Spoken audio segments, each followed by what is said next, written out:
fait un dépôt de bilan, on entend souvent dire qu'il faut faire un dépôt de bilan propre, sinon on peut avoir des problèmes. Alors j'ai déjà expliqué dans une autre vidéo qu'il y a un délai pour déposer le bilan lorsqu'on est en état de cessation des paiements. Sinon, on est déjà en faute parce qu'on laisse la situation s'aggraver aux dépens des autres, aux dépens des créanciers. Donc la faute, elle peut être commise dans la gestion de la société ou dans la façon dont on dépose le bilan. C'est à cette dernière question qu'on s'intéresse en quelques instants. C'est quelques notions que je vais vous donner pour essayer de ne pas avoir de problème avec le liquidateur judiciaire ou avec le tribunal de commerce. Sinon, on risque des sanctions. Les sanctions, c'est quoi?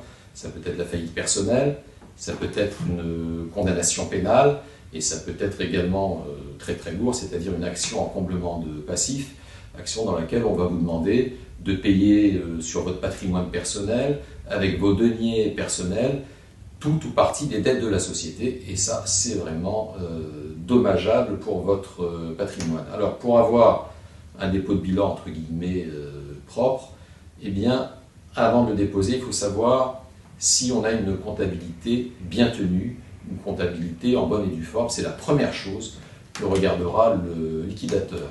En deuxième lieu, on s'attachera à regarder si on ne s'est pas versé des rémunérations sans rapport avec les capacités financières de l'entreprise.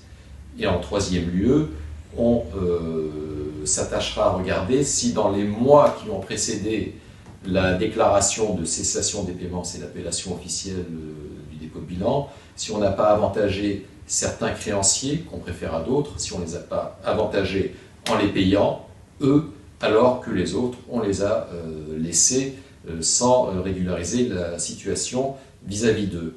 Et évidemment, dans ces cas-là, on avantage des amis, et ça, c'est sanctionné par les tribunaux. Alors, avant de déposer une déclaration de cessation des paiements, on va voir son avocat, on va d'abord voir son expert comptable, ensuite l'avocat, c'est l'avocat qui vous dira les risques que vous encourez, notamment s'il est avocat spécialiste en droit commercial.